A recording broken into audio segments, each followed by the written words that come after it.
Bosti Nafa gangalatu Tutani gabu Sama majete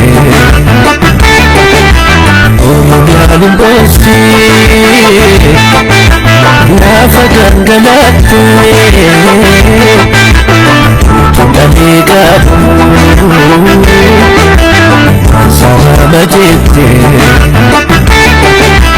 Oyalim bosti Nafa gangalatu Tutani gabu Sama majete Oyalim bosti Ashama kan jirtu dhaggeeffattootaaf daawwattoota Qaanqee Show. Qaanqeen Show guyyaa har'aas sagantaa bareedaa isin bohaarsa, isin gammachiisa, isin barsiisa kan jiru hundumaa qabannee dhiyaanneerra. Qaanqee Show wajjin turtii gaarii. Hiriyaan koo dura asiin taa'aa ture har'aaf hin jiru. Xiqqoo asii cabbiitu jira. Cabbii baqaaf gara Jamaayikaa deemee jira. Jamaayikaa maal akka hin argate rabbitu beeka. Torban tokko torban lama booda deebi'ee dhufa. Har'aaf garuu anuma qofaatu isin keessummeessa. Haga xumuraatti nu waliin tura. Sagantaa guyyaa har'aa keessatti keessummaa Qaanqee Show kan yeroo jalqabaa qabadhee isiniif dhiyaadheera. Keessummaan keenya muuziqaa ce'umsaa kana booda dhufa. Mee muuziqaa kana daawwadhaa.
sirba kana kana sinafeer sababii mataa keenya qabna yookiis sababii mataa kootiin qaba. Sirba kana keessatti wallistoota sadii namoota sin beektantu keessa jira. Shamsii, Nuhoo, Elemoo, Jamaal Biroos keessa jira. abbaa sirba kanaa kan ta'e gochaa kan taphatu obbo Elemoo Aliin isinii qabadhee dhiyaadhe. Bu'aa bu'ii obbo Elemoo Alii keessa darban irraa barumsa argattu waan baay'ees barattu jedhee waan itti amaneef. Obbo Elemoo Alii keessummaa koo har'aati. Obbo Elemoo Alii akka sadiittan lafa kaan waan sadii tokko baay'ee obsa qaba Elemoon. Malfiin wasitti dhugee waan tokko itti dhimma qabu.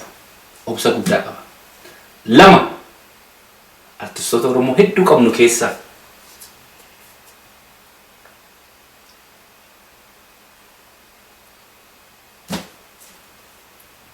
muuziqaa meeshaa muuziqaa hedduu taphata. Elemoon meeshaa muuziqaa baay'ee taphata. Sadaffaan icitiidha. Yoon isitti mee Elemootti nimtan dhugaa abbaa ijoollee 3-9ti. Abbaa ijoollee 9. Elemoon rafuun hin jiru isaan bira. Daawwattootaaf dhaggeeffattoota Qaanqee Show akkuma isiniin jedhee keessummaan keenya kan Qaanqee Show yeroo jalqabaatiif obbo Elemoon Alii dhufaniiru. Obbo Elemoo baga nagaan dhufte. Nagaan nu edan. Tole obbo Elemoo afeerraa keenya nuuf fudhattanii sitti argamuu keessanii baay'ee gammanna. Mee uummataan maal jettu? Ashama akkam jirtu yaa uummata Oromoo fayyaadhaa nagayaa baga jiraattan galatoomii obbo Abtaamu Qaanqee miidiyaa asitti banattee afeerraa na godhu keetiif galatoomii ulfaadhuun siin jajabaadhu. Galatoomii obbo Elemoo anis baay'een si galatoomfadha. Kun jabinni kun hundumaan karuma keetiin yeroo hedduu na jajjabeessudha. Obbo Elemoo ati eenyudha mee of ibsi jedhee sin gaafadhu. Oromoo ta'ee yookaan namni muuziqaa Oromoo beeku kan si wallaale waan jiru natti hin fakkaatu. Oromoon hundi keessan quba qabdu natti fakkaata. Obbo Elemoo aartii seenaa Oromoo keessatti waan baay'ee nama hojjetee darbeera. Gaaffiin qoosee jalqabaa Elemoo albeema kee kan jalqaba uummata Oromoo wajjin wal si barsiise bara meeqa keessa kan hojjette? Bara 1978 albuumni dura jechuudha.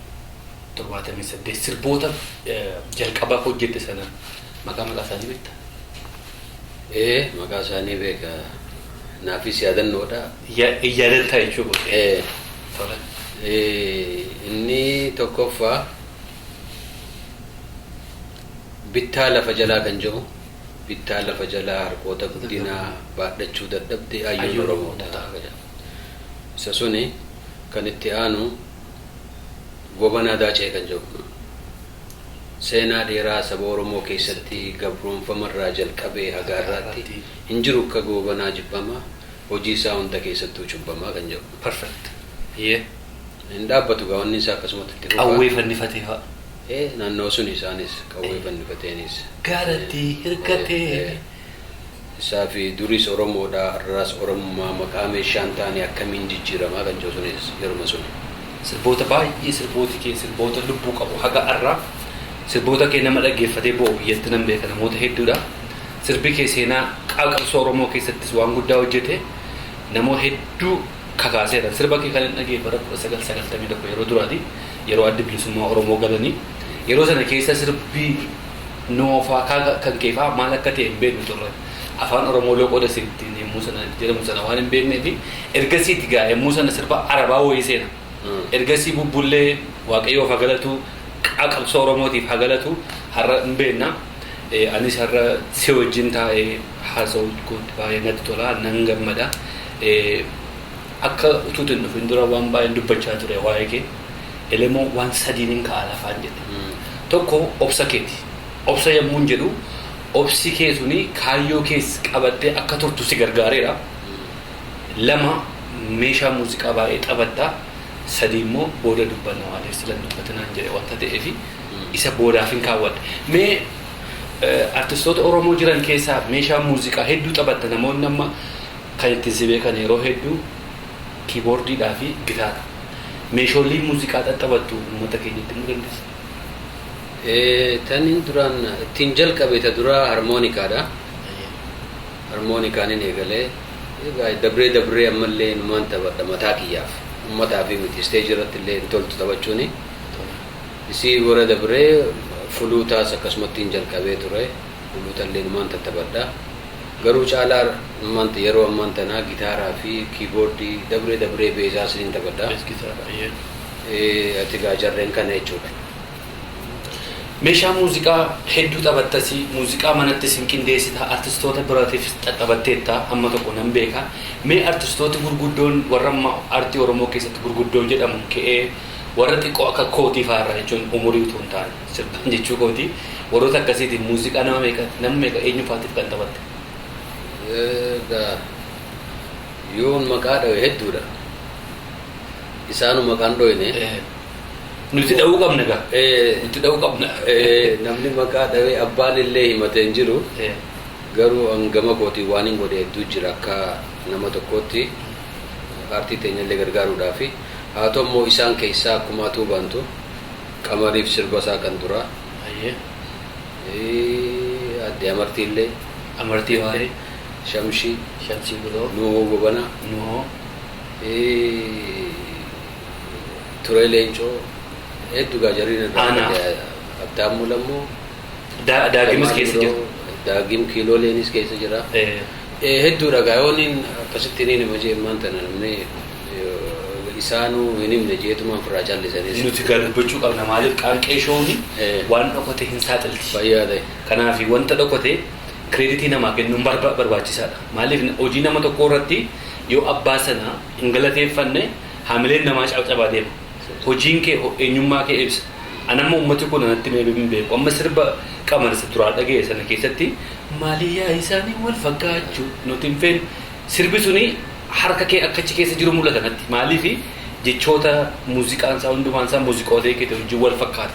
Kan nu oofaa siwaamti harmeen isa jiru natti. Kan amartii fa'aa kan kiilolee fa'aa ergiin dhufeeti nan beeka. Kanaafan si gaafadhe mee ofii keetii dhuunfaa mataa keetti albeema meeqa hojjette gammaatti? Yoon amma akkanumatti lakkoo isaan jee malee inni hedduudha. Ati sirbaa gaa meebii 13, 14, 15 ni ta'a. Albeemaan malee sirban malee. Alboomaan hedduudha yaa nan beeka. Elemo gaaffiin koo inni itti aanu waa'ee artistoota waayilootan kee warra waliin turte ergiidhuma biyya kanas turte biyya baqaa keessas warra sala baqaa dhodhoofte illee muuziqaa hojjettee fi isaan keessaa warri baachii kee keessa turan jechuu kooti. Warri waliin baqattee biyya baqaa turte ergasii biyya Kanaadaa waliin galtee hammi tokko si biraa adeemanii kaayyoon jijjiiramee bakka hin taanetti bakka argamuu hin qabne hundumaatti argamanii jiru. Ati garuu hammoonaa kana obsitee kanaafan sila waa'ee obsaarratti dubbadhe obsitee kaayyoo jalqabatti manaa gadi baate sana utuu hin jijjiirin maallaqi sin geeddarin dantaan yeroo sin geeddarin rakkina saba keetii kana isa uummati kee keessa jiru kana hirmaachuudhaaf hammoonaa ciniinnattee jiraachaa jirta. Kaayyoon siif maal? Kaayyoon naaf jireenya kooti kaniin fuuldura ittiiniif argu daawwitii kooti. Isa immoo akka uummanni biraatti uummanni alagaatti illee hin jiru fuulli paaspoortiidha jedhan. Namni viizhina if dura tilmaama dhaabbii hin qabne bika takka illee hin gahu guddoo gaawwaniniifiin akkasitti dhaabbii tiyya rakkoon uummata kiyyaatii fi gabrummaan dhaalmayaan nu geesse haga taayitaa tiyyaatti firraa buqqaasuudhaaf carraa godhee humnalleetti dhabu garuu abdiidhaa fi hegeree fi obsa akkumaatu wantu qabaachuun kiyya anuu na gammachiisa faaddu gaa namni dhaabbii qabu hegeree ni qaba fuuldura ni qaba. Kanaanin gaa madaala dubbiidha guddoo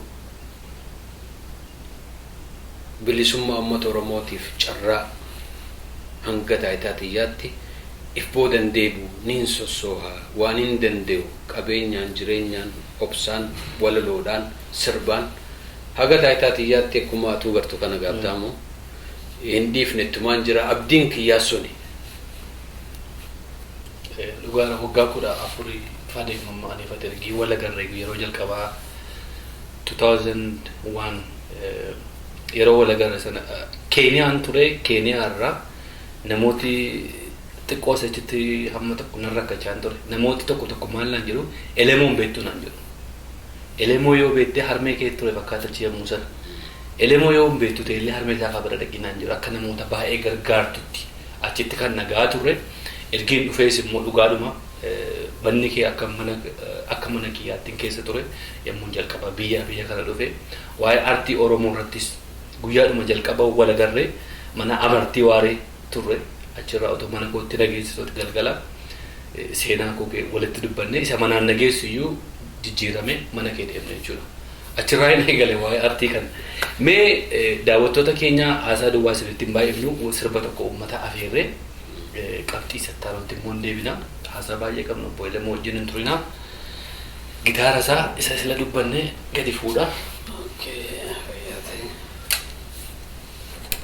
Sirba filaddoon mee takkaan dubbadhaa maaliif waa'ee yeroo ammaa wajjin waan deemuufi tole mee takkaan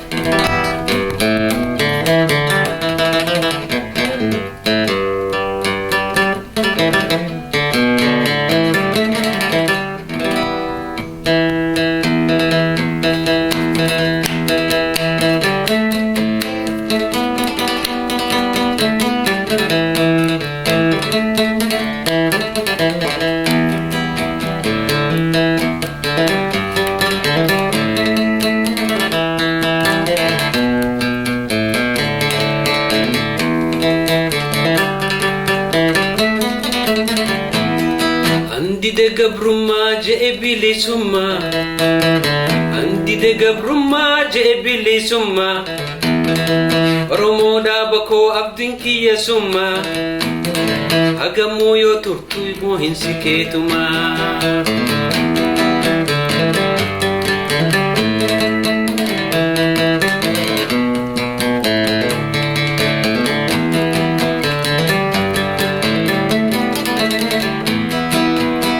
yaa ayyoo hidhadhu mudhii jabeeffadhu ayo hidadhu mudhii jabeeffadhu gabrummaa nu miite mataan naanneffadhu waraana kee maddii dhaabbadhu falmadhu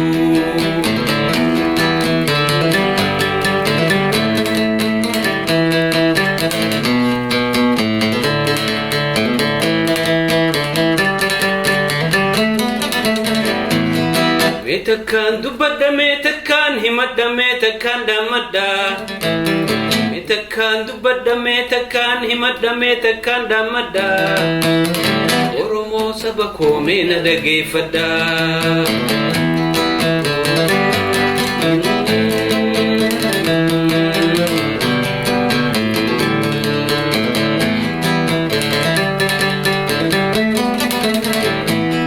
Andide gabrummaa je'e bilisummaa Andide gabrummaa je'e bilisummaa yaa qeyroo Oromoo abdiin kiyyesummaa hagamuu yoo turtu moo hin sikeetumaa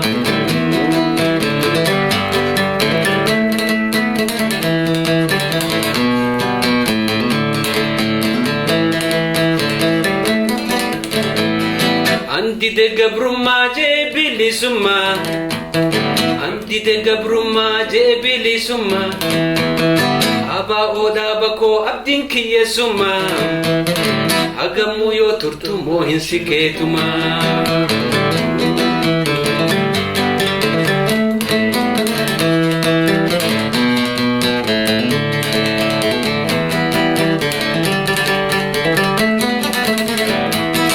meetakaan dubbadha meetakaan himadha meetakaan dhammadha meetakaan dubbadha meetakaan himadha meetakaan dhammadha Oromoo saba koo mee na dhageeffadha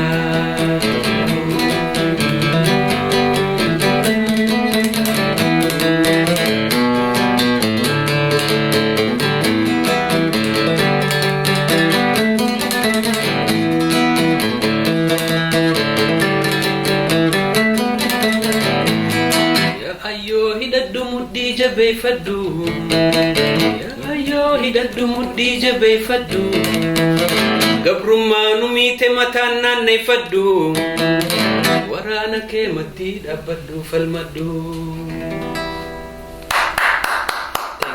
Thank you hedduu galatoomee lamu. Yaate Baay'ee sirba namatti toludha. Sirba haala yeroo wajjin deemudha. galatoomee. Ulfaadhu daawwattoota keenya obbo Elemoodhaaf bakka jirtanitti mee harka walitti rukutaa.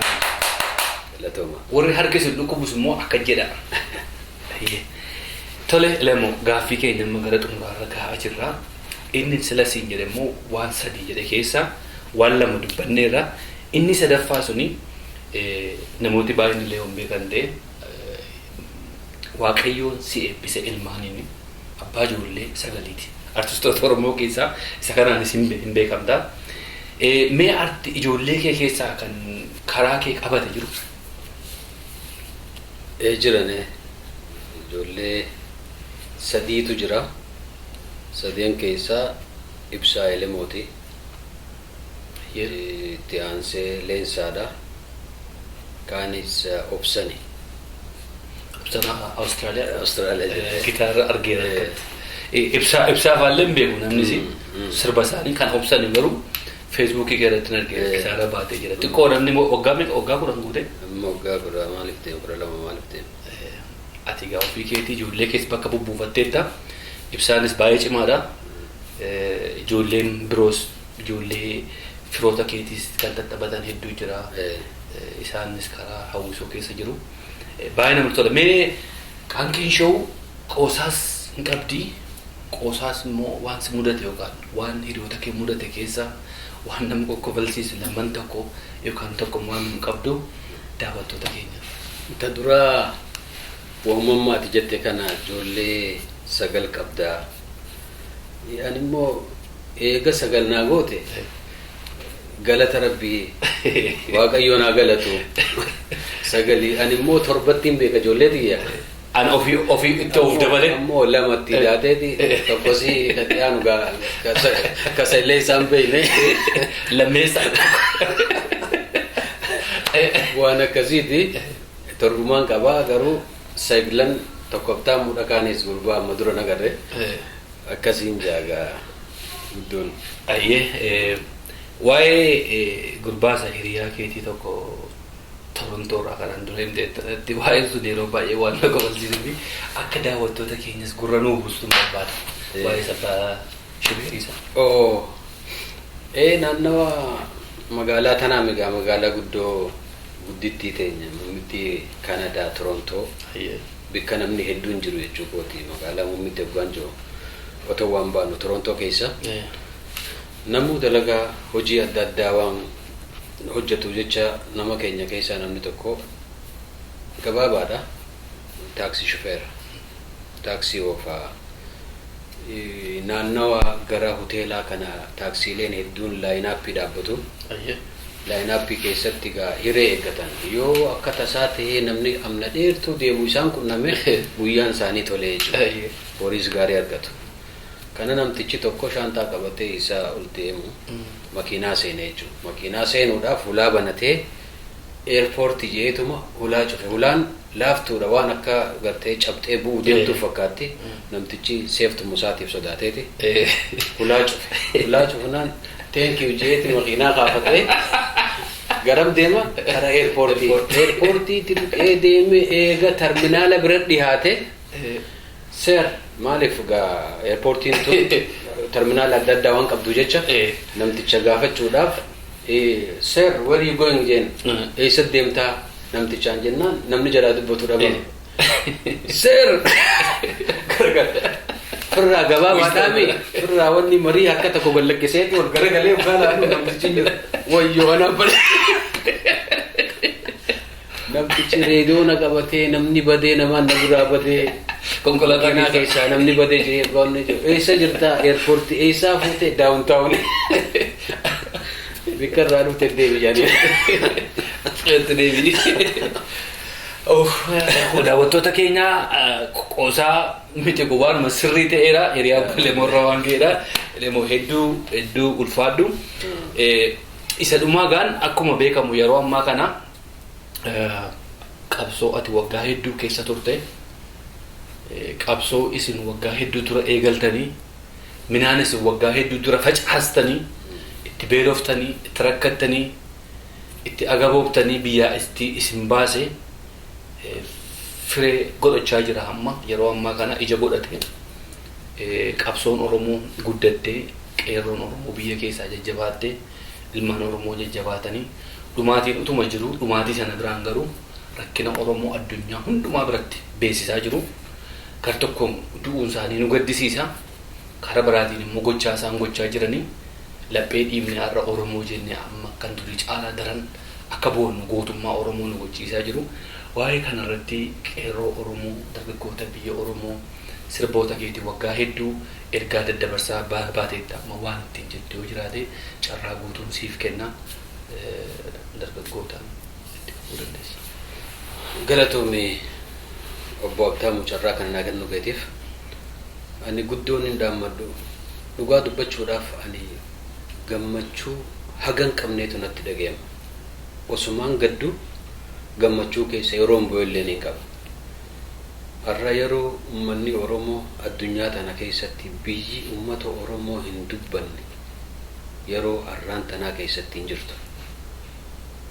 Qabsoota maal ta'u singee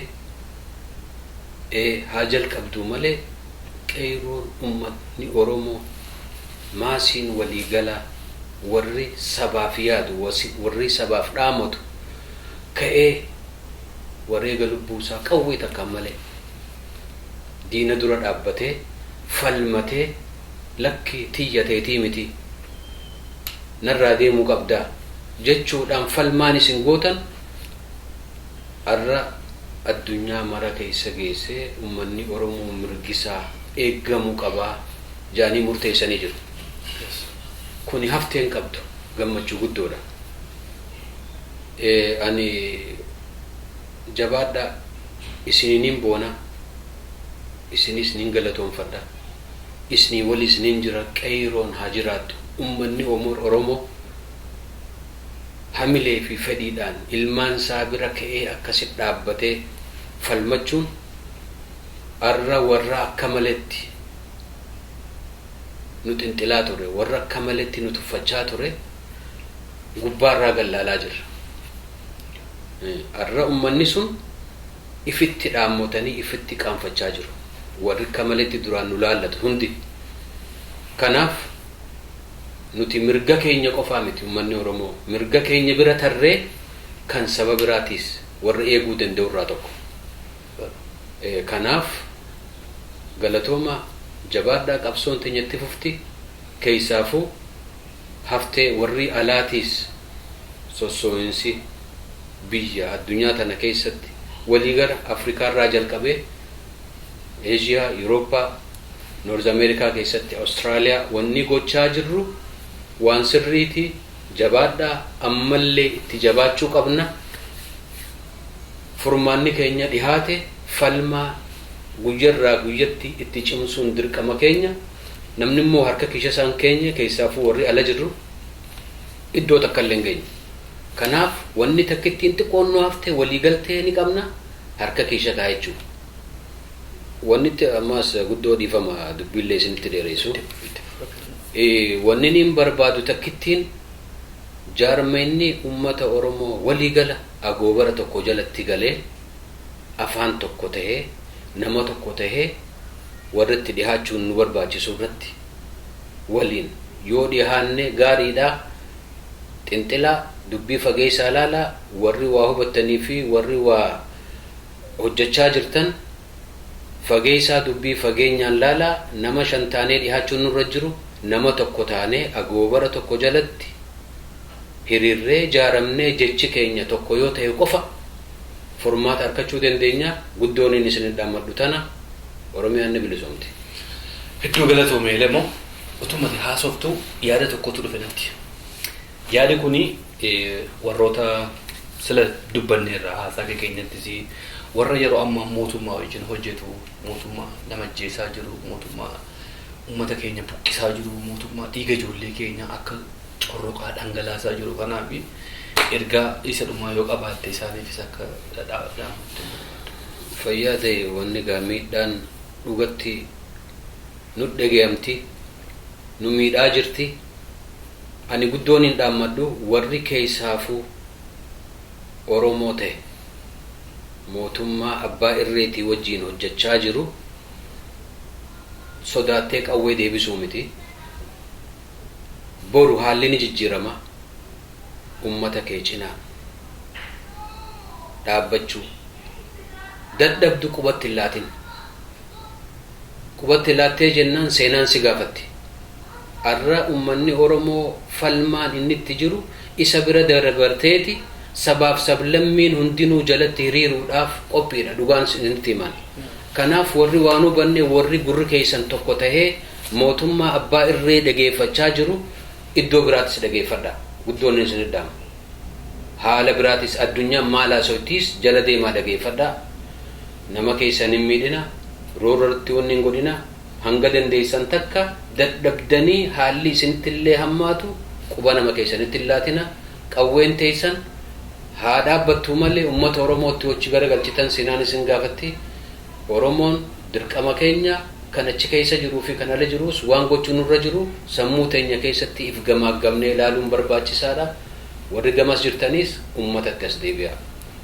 Hedduu galatoomii Elemoo daawwattoota dhaggeeffattoota Qaanqee Show obbo Elemooni akka wanta kana eegalu namoota na gargaaran keessaa tokko kara duwwaa miti artii Oromoo isarratti bu'aa bu'ii inni keessa darbe hundumaarraa waan baay'ee barattu jedhee waan hin amaneefin Elemoo fidee Elemoo hedduu si galateeffanna. Hojii kee keessaa waan tokko irraanfadhe namni hedduun hin beeku kana ani yoo akka carraa gaaf tokko si gaafadhee himtanatti Saabaa'oo beekta muuziqaa see jalqaba Saabaa'oo irraa dhuftan iseenan kennu seet hojjete anaatu hojjete amma namni baay'een hin beeku san kan jettu Saabaa'oon gaafa seenu jechuudha dura anaatu qopheesse jechuudha isa sun ammallee kan deemaa jiru isa sana deemaa jiru namni baay'een hin beeku ofuma kilaas tokko dhandaan itti gochaatu deemna jechuudha amma Elemoo guyyaa biraa bal'aatti immoo qophii bilaatti isiniif hinna ammaa fi obbo Elemoo wajjin qophii qabnu raawwanneerraa gitaara kana booddee lafa ol kaanee Elemoo duukaa shubbisna jechuudha hundi keessatti.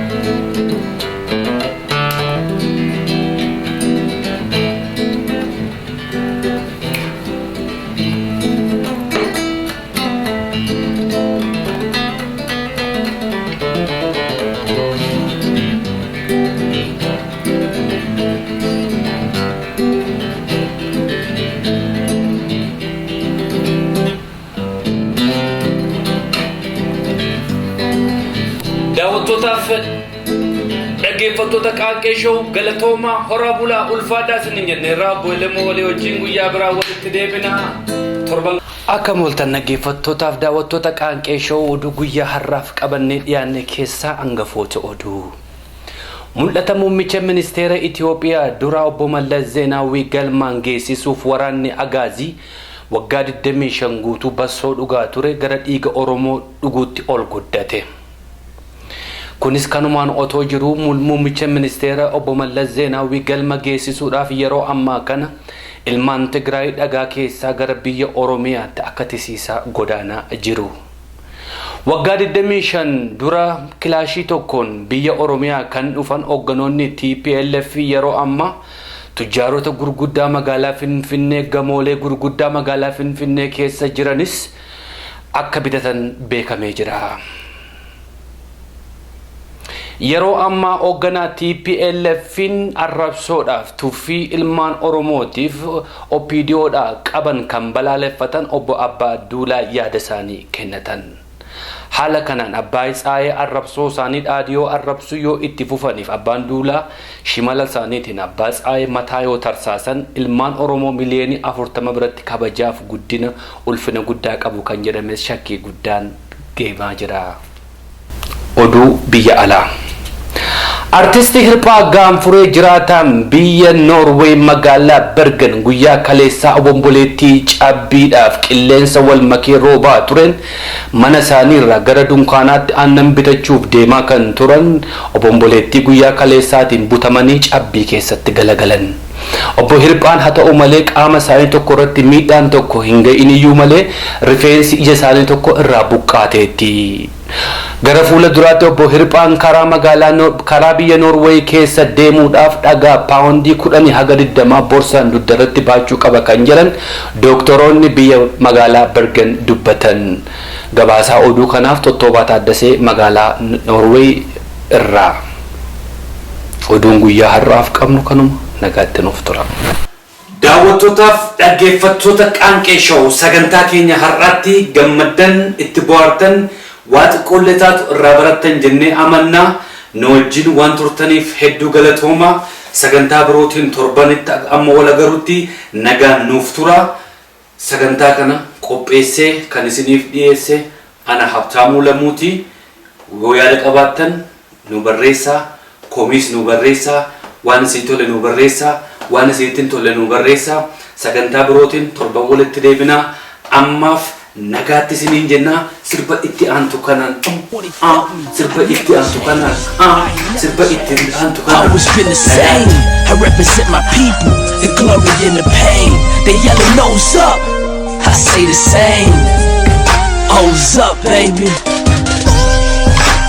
Erbun kalese nengeteru Fedi sabakia mangal mangayu Fedi sabakia mangal mangayu Fedi sabakia mangal mangayu I never change, always been the same. I represent my people, the glory and the pain. The yellow nose up, I say the same. O's up, baby. Yeah. Now here's a big shout to Isku. Your talent complements in mine. Together we was invincible. Love for the talent, respect for the principle. How music bring together same people that got different views. Arguing is easy, separating's critical. Over the small things, but hatred makes you miserable. Ips to the light, I make the dark visible. The name define itself, my actions make it physical. I lived a hard life but made it through the ridicule. Almost give it all up but looked into the bigger view. Now there's gonna be a lot of rappers but they isn't you. And where would we be if dreaming's what we didn't do? My family mean the world eternal but it's lyrical. My baby girl arrival, only time that I was lost for words. I think about if we connected and we all emerge indigenous, a name will fly beautiful like hummingbirds. I ain't never changed, always been the same. I represent my people, the glory and the pain. They yelling nose up, I say the same. O's up, baby. Erbun kalese nengeteru Fedi sabakia mangal mangayu Fedi sabakia mangal mangayu Fedi sabakia mangal mangayu I never change, always been the same. I represent my people, the glory and the pain. The yellow nose up, I say the same. O's up, baby. Erbun kalese nengeteru Fedi sabakia mangal mangayu Fedi sabakia mangal mangayu Fedi sabakia mangal mangayu